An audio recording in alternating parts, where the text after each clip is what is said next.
नीलम को खाना बनाना बहुत पसंद था। वो हमेशा अपने मायके में तरह तरह के पकवान बनाया करती थी और वो चाहती थी कि वो अपने ससुराल में भी इसी तरह हमेशा कोई ना कोई पकवान बनाती रहे। ऐसे ही एक दिन माँ जी, घर में मैदा और कुछ मसाले खत्म हो गए और आज मैं छोले भटूरे बनाने की सोच रही थी। अगर आप मैदा और मसाले मंगवा देती तो रात को मैं छोले भटूरे बना लेती। बहू, तेरी जुबान तो बड़ी चटोरी हो रही है। नहीं माँ जी, ऐसा नहीं है, मैं तो सबके लिए बनाना चाहती हूँ।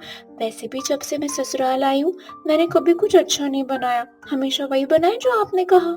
अच्छा, तो तू मेरे होते हुए अपना राजपाट चलाना चाहती है, क्यों? माँ जी, आप तो बेकार में गुस्सा हो रही हैं। अगर आप चाहती हैं कि मैं छोले भटूरे ना बनाऊं तो कोई बात नहीं, पर फिर भी मसाले तो चाहिए ही ना। अच्छा अच्छा, ठीक है, जा यहाँ से। मैं अतुल को बोल दूंगी, आता हुआ शाम को वो मसाले भी ले आएगा। नीलम वहाँ से चली जाती है और तारा अपने कमरे में जाकर आराम से टीवी देखने लगती है। ऐसे ही कुछ दिन बीत जाते हैं और एक दिन नीलम का कचौड़ियाँ खाने का बहुत मन करता है। कचौड़ी बनाने का सारा सामान घर में रखा हुआ था, इसलिए फटाफट नीलम कचौड़ियाँ बना लेती है और खाने की टेबल पर लगा देती है। खाने की टेबल पर कचौड़ियाँ देखकर नीलम की सास तारा का दिमाग गर्म हो जाता है। बहू, किससे पूछ कर तूने घर में कचौड़ियाँ बनाई है? तेरे माँ बाप ने तुझे दहेज में राशन नहीं दिया था जो कि तू हमेशा रंग बिरंगे पकवान बनाती फिरती है। अरे ये मेरा घर है, मेरे घर में तुझे मेरे हिसाब से रहना होगा। माँ जी, मैंने कोई पकवान नहीं बनाया, ये कचौड़ी है और कचौड़ी तो नॉर्मल चीज है, आप इतना क्यों भड़क रहे हो? तूने अभी मेरा असली रूप नहीं देखा है, इसीलिए कह रही है ऐसा। मुझसे मुंह मत लगाना, और इस घर में वही होगा जो मैं चाहूंगी। अगर बिना मुझसे पूछे तूने कुछ किया तो तेरी खैर नहीं। बेचारे नीलम को समझ नहीं आता कि आखिर उससे कौन सी गलती हुई थी जो तारा ने उसे इतना भला बुरा कहा। अब रात को जब अतुल घर आता है तो सारी बात नीलम अपने पति को बताती है, जिस पर अतुल अपनी बीवी से कहता है, नीलम तुम बेकार ही परेशान हो रही हो, और प्लीज यार सास बहू के लफड़े तुम दोनों खुद ही सुलझाओ, इसमें मुझे मत घसीटो। अगर मैं अपनी दुख तकलीफ आपको नहीं बताऊंगी अतुल जी, तो फिर किसको बताऊंगी?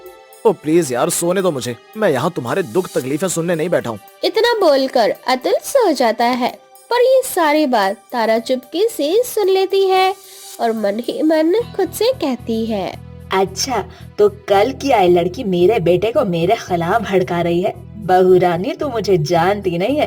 अब तेरा दाना पानी इस घर से उठ चुका है, क्योंकि अब मैं तुम दोनों पति पत्नी को अलग कर दूंगी और अपने बेटे की शादी दूसरी लड़की से करवाऊंगी, जो इस घर में मेरी कठपुतली बनकर रहेगी।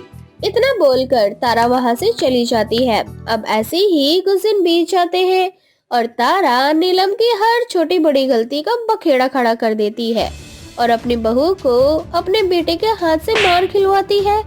ऐसे ही एक दिन, अरे बहू, मैंने तुझे बताया था ना कि मुझे शुगर है, फिर भी तूने इतनी मीठी चाय दी। कल भी तूने मुझे जबरदस्ती खीर खिला दी और मैंने भी खा ली ये सोचकर कि तूने बनाई है, स्वादिष्ट खीर बनी है, कि कहीं तुझे बुरा न लग जाए, और फिर भी इतनी मीठी चाय आज देती। तेरी मुझसे कोई दुश्मनी है क्या? खीर, मीठी चाय, ये सब कुछ आप क्या कह रहे हो माँ जी? मैंने तो हमेशा की तरह आपकी चाय फीकी बनाई, और कल तो मैंने खीर बनाई नहीं, तो आपने कहाँ से खा ली? देख रहा है अतुल बेटा, कैसे तेरी बीवी मुझे झूठा बोल रही है। तेरी बीवी चाहती है कि तेरी माँ जल्दी से जल्दी मर जाए। मैंने अपने कानों से सुना था, अपने किसी दोस्त से कह रही थी कि मेरी सास को तो शुगर है, उन्हें तो मैं मीठा खिला खिला कर ही मारूंगी और उनसे अपना पीछा छुड़ाऊंगी। क्या नीलम, तुम ऐसा कैसे कर सकती हो? मैं तुम्हारी माँ को अपनी माँ मानता हूँ और तुम मेरी माँ को मारना चाहती हो? माँ जी झूठ बोल रही है। माँ जी, आप झूठ क्यों बोल रहे हैं? बस बहुत हो गया, अब तुम इस घर में नहीं रह सकती। माँ जी, आप इतना झूठ क्यों कह रहे हैं? वैसे भी आप हमेशा मुझे और अतुल जी से पिटवाते आए हो। आखिर मेरी क्या गलती है जो आप मेरे साथ इस तरह की हरकतें करती हो? अतुल जी, आपकी माँ झूठ बोल रही है। खबरदार, अगर मेरी माँ को झूठी कहा तो चलो निकलो इस घर से। बहुत हो गया तुम्हारा नाटक, अब मैं अपनी माँ के खिलाफ एक लफ्ज नहीं सुनूंगा। इस तरह से अतुल नीलम को धक्के मारकर घर से निकाल देता है। बेचारी नीलम के पास रहने का कोई दूसरा ठिकाना नहीं होता और वो रोड पर भटकने लगती है। अब मैं क्या करूँ और कहाँ जाऊँ? मैं अपनी माँ के भी नहीं जा सकती। अगर वहाँ किसी को पता पता चल गया कि मेरे पति ने मुझे छोड़ दिया तो मेरी माँ तो जीते जी मर जाएगी। मेरी माँ मरे, इससे अच्छा है कि मैं ही मर जाती हूँ। इतना बोलकर नीलम मरने के लिए एक ट्रक के सामने आ खड़ी होती है, पर ट्रक उसके पास आकर रुक जाता है और उसमें से शिव नाम का एक लड़का उतरता है, जो नीलम से कहता है, नीलम ये सब कुछ क्या है? तुम मरना चाहती हो क्या? वो तो अच्छा हुआ कि ट्रक में मैं था, अगर कोई और होता तो तुम्हें कुचलकर चला जाता। शिव, तुम? शिव को देखकर नीलम फूट फूट कर रोने लगती है और उसके गले लगकर उसे अपनी सारी कहानी बताती है, जिसके बाद शिव उसको हौसला देता है और उससे कहता है, नीलम तुम मेरी बचपन की दोस्त हो और मैं जानता हूँ तुम्हें किसी के सहारे की जरूरत नहीं है और ना ही तुम्हें मरने की जरूरत है। मेरा एक ट्रक खराब पड़ा है और तुम तो जानती हो ना कि तुम कितना अच्छा खाना बना लेती हो। क्यों ना तुम मेरे उस पुराने ट्रक में अपना छोटा सा ढाबा खोल लो। ट्रक का ढाबा? हाँ, ट्रक में ढाबा। लोग तो ऑटो का ढाबा बना लेते हैं, मैं तो तुम्हें फिर भी ट्रक में ढाबा बनाने के लिए कह रहा हूँ। देखो बड़ा सिंपल है, ट्रक में तुम खाने की सारी चीजें बनाकर रखना और एक ट्रक को एक खाली जगह खड़ा कर देना। खाली जगह पर कुछ कुर्सी टेबल लगा देना, ग्राहक आएंगे और तुम ट्रक में से खाना निकाल कर उन्हें देती रहना। ये बहुत यूनिक है, मुझे पूरा यकीन है तुम अपने इस ट्रक ढाबे को बहुत अच्छा चला पाओगी। तुम बिल्कुल सही कह रहे हो शिव, मैं हार नहीं मान सकती। और वैसे भी मेरा तो बचपन से ही एक सपना था अपना खुद का रेस्टोरेंट खोलने का। क्या हुआ अगर मेरी जेब अभी खाली है, अपना रेस्टोरेंट नहीं खोल सकती तो क्या हुआ, मैं खुद का ट्रक का ढाबा खोलूंगी। है ना बहुत यूनिक आइडिया। अब तुम ट्रक में बैठो और मेरे साथ मेरे घर चलो। मेरे घर के बाहर ही मेरा खराब बेचारा पुराना ट्रक खड़ा है, वो भला किसी के काम तो आएगा। इस तरह से शिव नीलम की मदद करता है और नीलम शिव की मदद से अपना खुद का ट्रक ढाबा खोलती है और उसमें काफी मेहनत करती है और बहुत जल्द नीलम की मेहनत रंग भी ले आती है और उसका ढाबा चल पड़ता है। रमेश भीमपुर गांव में अपनी पत्नी आरती और माँ अर्चना के साथ छोटे से घर में रहा करता था। रमेश की नौकरी दिल्ली जैसे बड़े शहर में होती है। नौकरी लगने से रमेश बहुत खुश था। वो ये खुशी अपनी माँ को बताता है।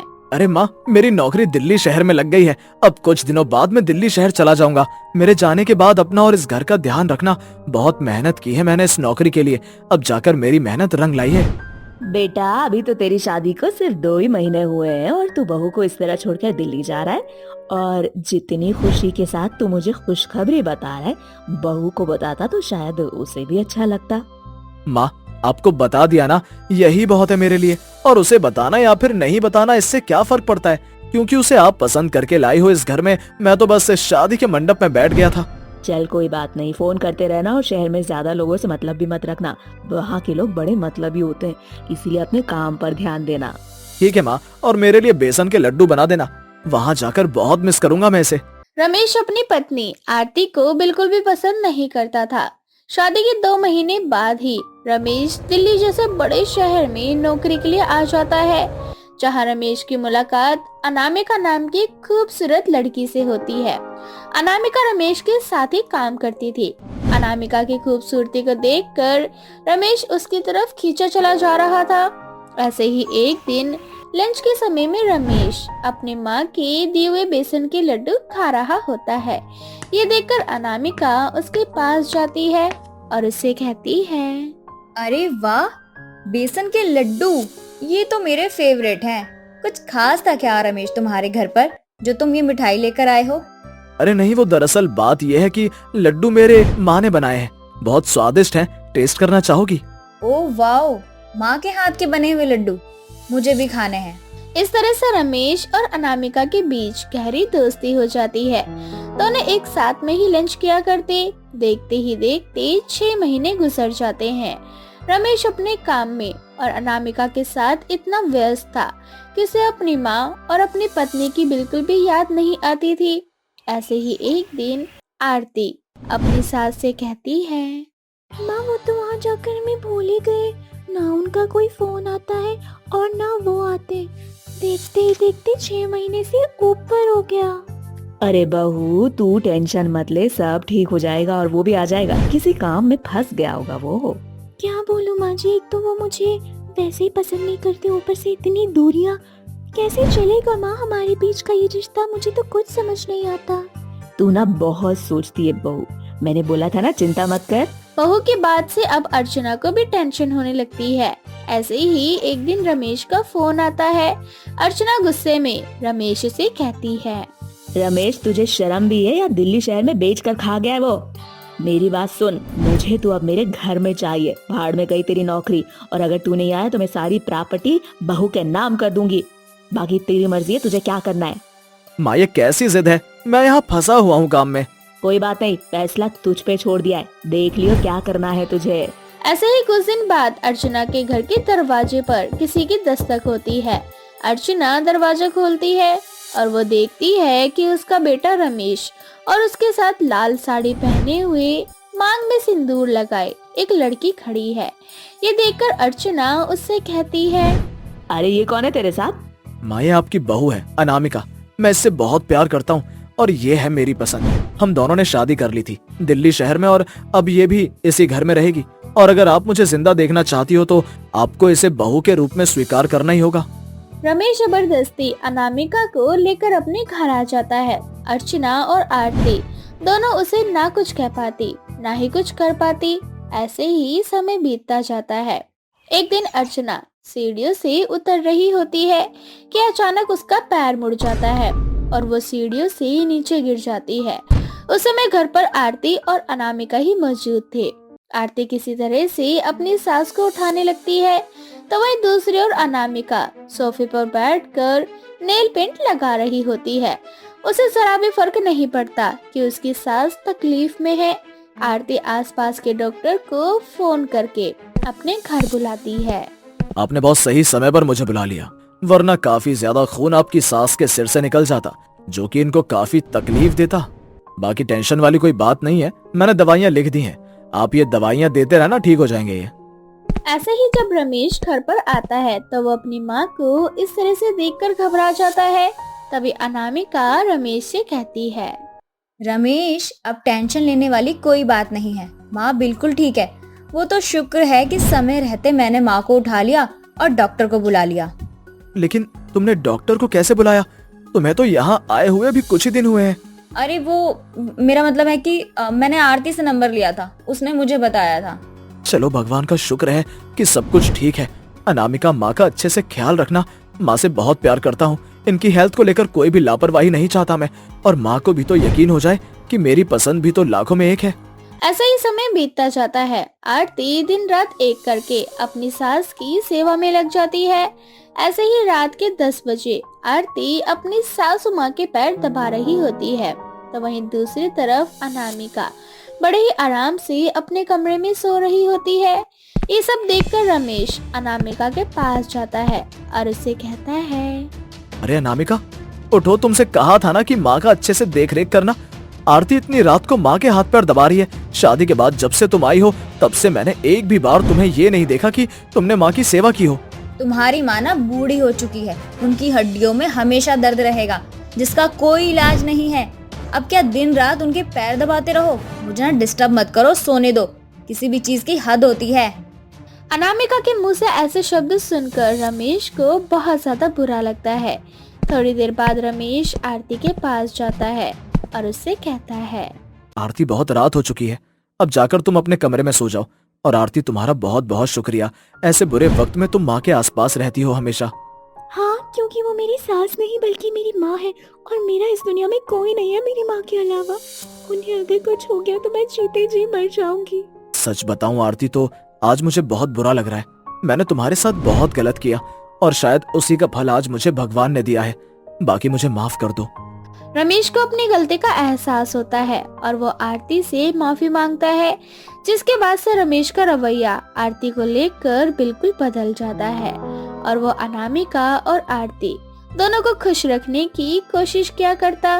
दोनों पत्नियों को बराबरी का प्यार दिया करता। ये देखकर अर्चना को बहुत खुशी मिलती है। इस तरह से वो सभी हंसी खुशी अपने जीवन में आगे बढ़ते हैं। रामपुर नामक गांव में एक राम नाम का लड़का रहता था, जिसका अमरूद का बाग था। उसमें बहुत ही मीठे अमरूद लगा करते थे। वह अपने अमरूदों से बहुत प्यार करता था और उनकी बहुत देखभाल भी करता था। एक दिन की बात है। आज तो बहुत गर्मी है और मेरे अमरूदों के भी पकने का समय हो गया। घर पर जाऊंगा तो बीवी की चिक चिक सुननी ही पड़ेगी। एक काम करता हूँ, खाना खा के यहीं पर अपने खेत पर ही सो जाता हूँ, कोई फिक्र नहीं, अच्छी नींद आएगी। राम वहीं अपने खेतों पर सो जाता है और जब वह सोया हुआ होता है तो जंगल में से एक चुड़ैल भटकती हुई उधर की तरफ आ जाती है। किसी मनुष्य की गंध आ रही है, कई दिनों से कुछ खाया नहीं तो बहुत जोरों से भूख लगी है। चलो आज तो मैं इंसान का शिकार करूंगी, आज तो भरपेट खाना खाऊंगी, मुझे बहुत जोरों से भूख लगी है। चुड़ैल मनुष्य की गंध सूंघती हुई राम के खेत के पास पहुंच जाती है। वहां पर राम को सोया हुआ देखकर उसे ललचाई नजरों से देखती है और जोर जोर से हंसने लगती है। उसकी हंसी सुनकर राम की नींद खुल जाती है।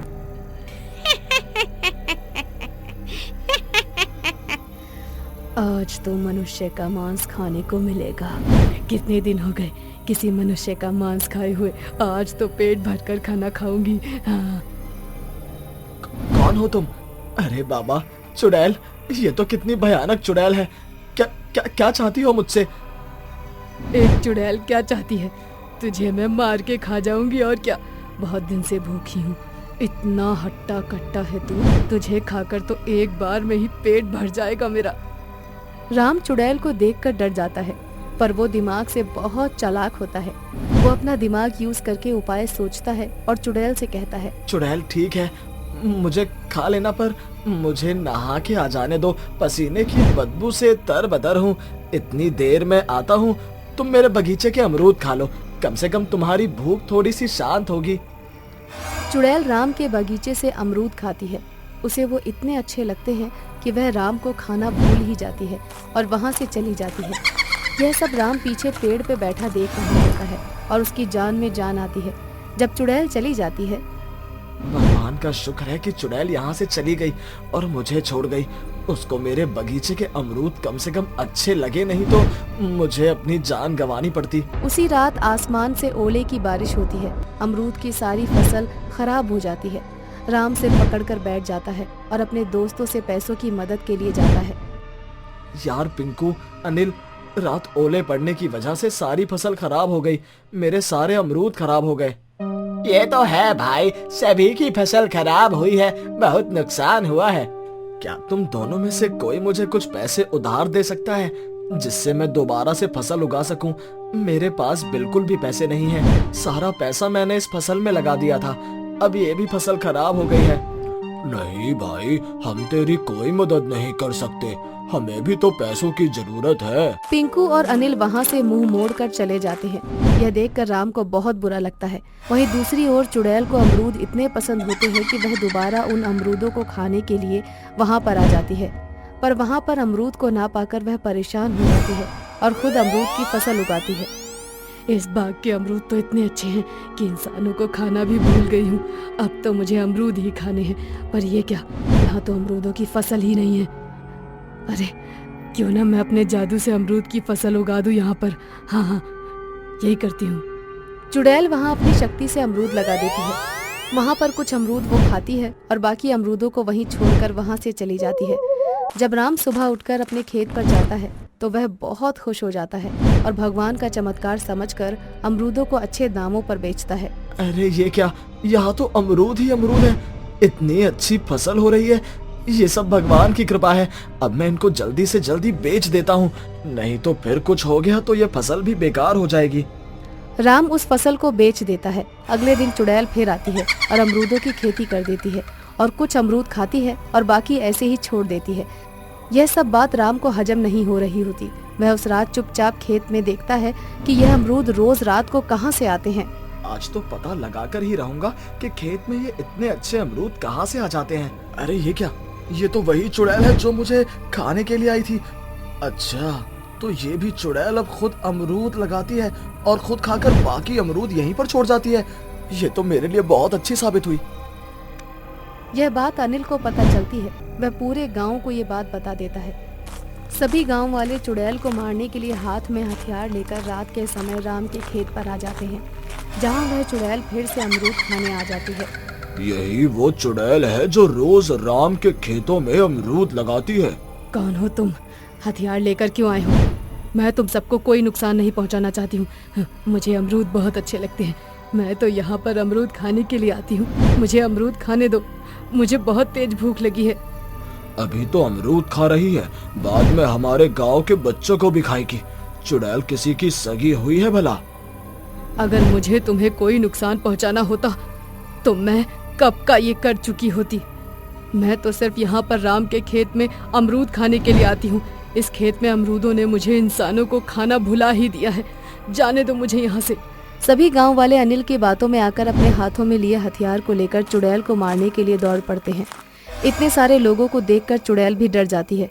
जब सब चुड़ैल को मार रहे होते हैं तभी वहाँ पर राम आ जाता है और चुड़ैल और गांव वालों के बीच में आकर खड़ा हो जाता है। क्या कर रहे हो तुम सब? एक अकेली चुड़ैल पर हमला? राम, तुझे पता नहीं तेरे खेत में एक चुड़ैल रहती है। यही वो चुड़ैल है जो तेरे खेत के अमरूद रोज खा जाती है। मैं सब कुछ जानता हूँ, मुझे कुछ बताने की जरूरत नहीं है अनिल। तू सब कुछ जानता है और जानकर भी तुझे इस चुड़ैल को भगाया नहीं जाता। ये चुड़ैल तुझको खा सकती है। मैं सब कुछ जानता हूँ।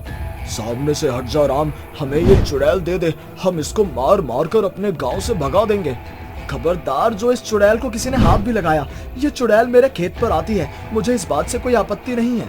और अनिल, तू आज मेरी सहायता करने के लिए किस बिना पर आ गया? जब मैंने तेरे से सहायता मांगी थी तब तूने अपना पल्ला झाड़ लिया था। आज मुझे तेरी सहायता की जरूरत नहीं है। तुम सब अपना काम करो, मुझे इस चुड़ैल से कोई आपत्ति नहीं है। तुम सब घर जा सकते हो और ये मेरा वचन है कि ये चुड़ैल तुम में से किसी को भी नुकसान नहीं पहुंचाएगी।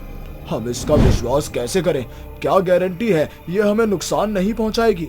इसका विश्वास मैं तुम्हें दिलाता हूँ। अगर उसने कभी इंसान को खाने की कोशिश की तो सबसे पहला शिकार इसका मैं बनूंगा, और जब मैं इसका शिकार बन जाऊं तो इसका तुम कुछ भी कर सकते हो, पर मेरे जीते जी नहीं। अब राम चुड़ैल के जादू से बने अमरूदों को बेचकर अमीर हो जाता है। वह अमरूदों की खेती करता है और रोज रात को एक टोकरी अमरूद चुड़ैल के लिए निकाल कर रख देता है। चुड़ैल अमरूद खाकर खुश हो जाती है। चुड़ैल और राम खुशी खुशी अपनी जिंदगी बसर करने लगते हैं। राम चुड़ैल की मदद करता है और चुड़ैल राम की।